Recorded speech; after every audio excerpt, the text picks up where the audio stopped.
I just finished the third live stream lecture here, and I'm starting to get a hang of this now.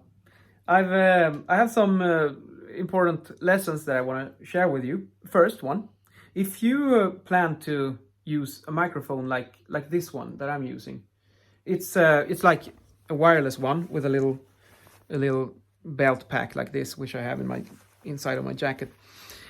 When I use this one, you get really good sound quality of your speech, and also if there are other people in the room, it doesn't pick them up that well. So it's a good thing if you're talking in front of an audience.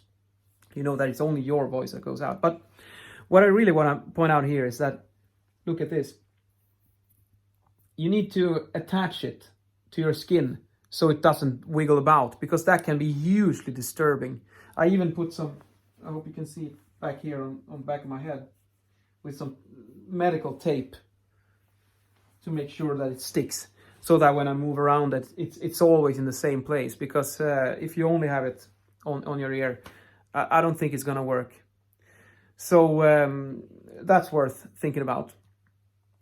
And another thing that I feel is quite amazing with the live streaming possibilities here is that I'm not used to this form of learning activity. I haven't done it before in this format. So it's a bit hard to know how much time is required for each lecture. Now, for instance, today I got into overtime a bit, maybe 20-25 minutes over, at least, almost half an hour too much. Well, I don't think that matters, because it's live streamed. So if you want to go and have your lunch, you just pause it and you can come back later at the time of your choosing. So that's perfect.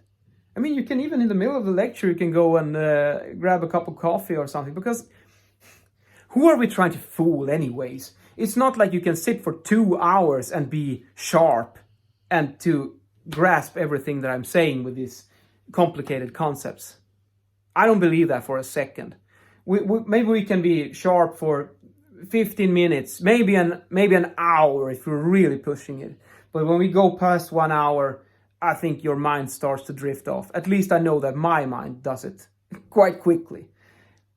And that's what I think is one of the most important things with the live streaming lectures like this on YouTube, because you can do it at your own pace. You can come back and you can check the materials. If you don't get it, you can look at it again and again, and maybe you can even listen to it as a podcast, perhaps. I haven't tried that myself, but that would also be a really good way to consume it. I just want to keep it so as simple as possible, and that's also why I chose to use YouTube Live for my lectures, because it's a platform that everyone knows. Everyone uses it. They probably have the app on their phones, and there's no friction. They feel, oh, now I'm on the bus, maybe I could take a look at Rickard's latest lecture, and you just you got it in your phone. It's done.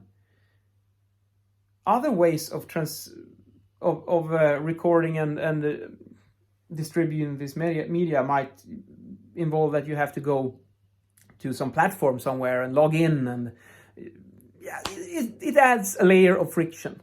I just want to keep it as simple as humanly possible for my students, so that they can devote as much of their brain power as possible to the content, not to the technology.